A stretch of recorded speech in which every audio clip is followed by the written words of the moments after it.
I really feel that I'm on a lazy river and I'm just enjoying the journey and I'm just floating along.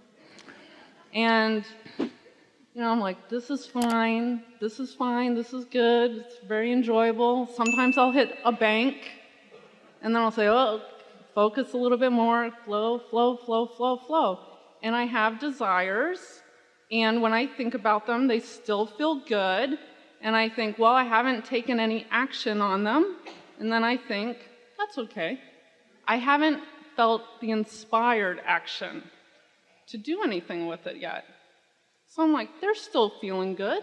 Well, what happens is if your lazy river feels boring, then you'll launch some more rockets that ask for some more movement, and then the inspiration you receive will lead you to more adventure. In other words, it's the way it always goes. Sometimes as humans you get too busy so much that you're overwhelmed, and then you focus yourself into things slowing down, and then you get bored, and then you focus yourself into more adventure. In other words, it's sort of an ebb and flow like that. As you began here, you were speaking with a lot of enthusiasm, and then the tone changed quite a bit. So do you think that there is a part of you that feels that you should be doing more? Are you accepting the leverage of the universe? Are you accepting how the universe is flowing to you and through you? Yeah, I really feel really good. And so what is your question? I don't know that I have one. Is there anything that you feel impelled to tell me? You would enjoy more movement. You would enjoy faster flow of thoughts coming to you. You would enjoy more ideas popping and following through on those ideas more. This is the reason that we were talking about the pictorial cards with words, or a focus wheel, or making lists of positive aspects, because you are in alignment. It is clear. But sometimes what happens is there is a feeling that action is the enemy, but aligned action is not only not the enemy, it is a path to even greater exaltation or enthusiasm or passion. And so there's a part of you that's sort of holding back, because when you've been working hard and maybe not as much in alignment as you want to be through time, and then you find the sweetness of alignment, sometimes there's almost a tentative nature that makes you not want to rock the boat, so you just sort of play it safe. But in the process, the momentum sort of slows down. And so that's why earlier we were asking you to be aware of the distinction of whether you're in alignment in the receiving mode or not, and that when you are, then turn on the gas a little bit. And so one of the things that Esther's been doing for herself personally of late, as we've been really emphasizing getting ready to be ready, and the satisfaction mode, is when an idea occurs to her, she is aware, we've talked about this at some length, that since you're always broadcasting a signal, depending on where you are always in the receiving mode of something, because law of attraction is always responding to you. Make sense? So if you're tuned in, tapped in, turned on, and in the receiving mode, now you're receiving thoughts and impulses from that broader point of view, which is not only exhilarating but really, really beneficial, and also really, really, really a lot of fun, and also really, really, really beneficial, and also really, really satisfying, but really, really, really beneficial. In other words, when you get locked onto that signal, it feels wonderful and it yields good experiences. But there is always a receiving mode, and wherever you are, you're receiving something from somewhere, depending on what vibration you've got going on. And so Esther has recently been saying to herself often, when she gets an impulse to make a phone call or to do something, she will ask herself, what receiving mode am I in? Where am I getting this from? Have I tuned into source energy, or have I tuned into some discomfort or some paranoia? Because it could be, and the answer to that is, how was I feeling moving into this? Because sometimes if you're feeling like you're on the lazy river and you're feeling a little bit bored and you get an idea, the idea might not be coming from here. It may be coming from this place of guardedness, or from this place of not wanting to get too busy. Esther knows that when she sets things in motion, she gets busy. She only has to make 2 or 3 phone calls to get things going and organize something and plan a little get together, and she's off to the races. And then her inbox fills up and her texts start coming, and so she plans the time, because she knows when she focuses, it's going to start happening. And sometimes when you are accustomed to being busier than you want to be, you're tentative about starting anything. But after a while you get so not only can you control what comes about what, but the speed in which it comes, and you rise to the occasion of meeting it. And there is nothing more exhilarating than to say to the universe, bring it on, and to be ready for what the universe brings on.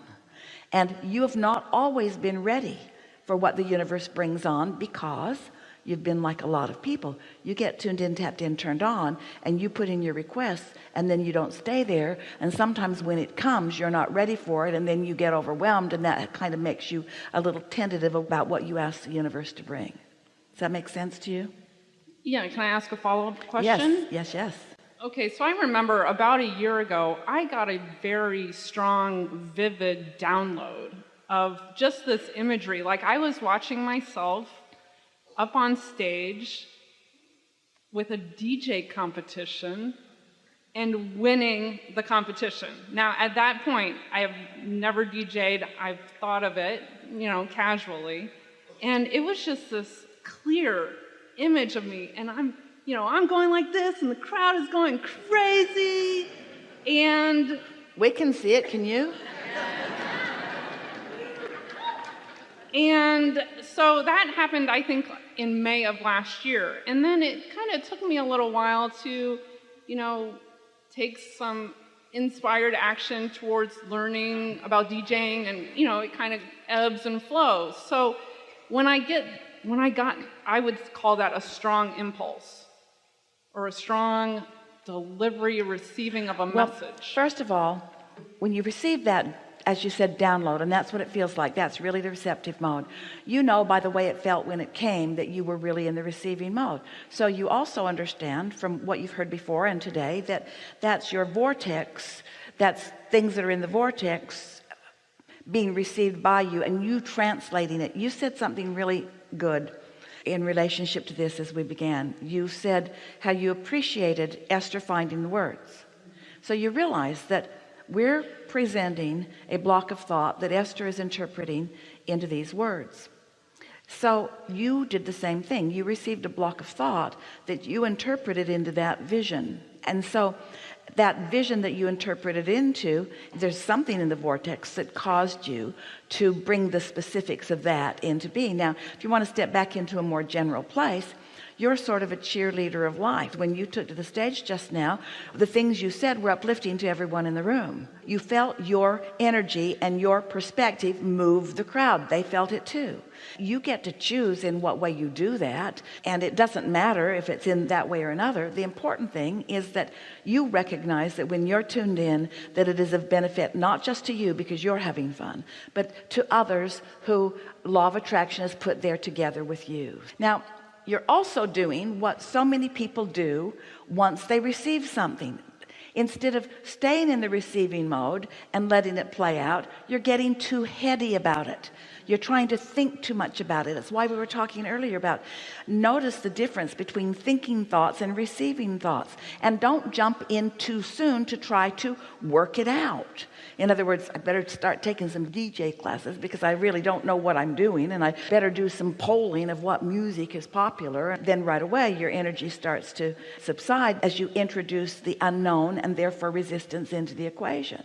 And this is why we want to say to all of you, can it not be enough for you to receive that thought? Can't you rest in that thought and enjoy that thought? Does every good idea have to immediately turn in to a good paying job? Does every thought that you have need to immediately manifest? Because if it does, you're going to do what you did. You're going to try to think it through rather than receive it, and that's a whole different thing. Is this making sense to you? To you? Yeah. Mm-hmm. pretty good. Well, I thought that what I did do it with, like, let's say with the DJing thing, because it's a good example. I didn't rush into anything. Like, stuff would come to me. I'm like, oh, this looks good. I will do this. If you're following that out, then that's perfect. But some of the things that you said and some of the way that you felt when you said them lets us know that you got a little heady. I did poll. A little thinking about it. And it's all right. That's really what we're talking about. Have you noticed that the basis of our conversation with you all is letting you know that you're more than your physical body?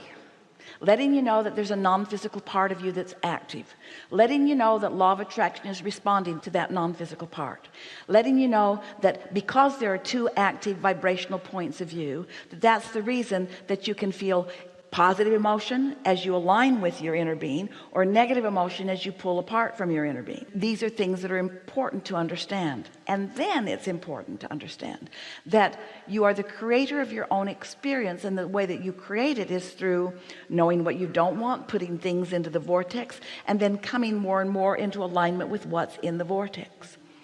One of the very important general things that we're wanting you to hear and receive and come to know is that you are the creator of your own experience. And sometimes you're in step 1, thinking, and sometimes you're in step 3, receiving. They're different steps, but humans get it all mixed up. They think, and then they think some more.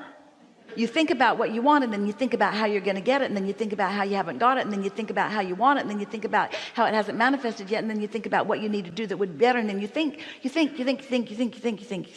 You know, it's sort of like you can't broadcast and receive at the same time. You've had dinner parties like that, haven't you, where you just wish that you could get a word in because there's so much going on? Or some of your telephones that can only talk or listen, but they can't do both. So when you're both talking at the same time, neither one of you are hearing what the other one is saying. And so it's sort of like that. You need to be aware that step 1 is when you're asking, and step 3 is when you're receiving. And you'll get really good at asking and receiving and asking and receiving and asking and receiving and asking and receiving and asking and receiving. That's why we like step 5 so much, because you know you're back in step 1 asking another question, but you're not mad at yourself about asking another question. So you're asking the question and still in the receiving mode, and asking the question and still in the receiving mode. Is this making sense to you? And so we're just fine-tuning with you here. We're just answering the leading edge question that you're bringing to the forum. You are usually in a high-flying place, but not always. And there is something that humans do where you stick this happy face sticker over the empty gas gauge and pretend like you don't have to look at how much gas you've got. And it's really good that you know how much gas you've got, because you could run out of gas and not know it because you've got a happy face sticker stuck over your gas gauge. And so there's a little bit of that going on here, where you are determined to present yourself in the way that you want to be seen, but sometimes you don't feel it quite the way you are presenting it. That's all. I did have an experience where I received 2 packages, and they were short on what I ordered. And I thought, that's weird. My vibration must be a little sloppy. And so I was like, I can clean that up, no problem. So I just refocused. I didn't even care what was going on. I said, this is obviously something I've been shorted. I don't care. So I refocused, and within a day, I got a voucher for a free $600 piece of furniture. I was like, there you go. I just cleaned up my energy and got it, and that was awesome. And you're wise to acknowledge that there are 2 ways to know how you're doing vibrationally. One is notice what's happening, because it's always a clue, a really vivid, accurate clue. And the other is how you're feeling. And you've got that going on. It's really good. Something else? I just want to say I received this from Source for sure. The law of attraction works just like gravity all the time. It's really good. You can use it.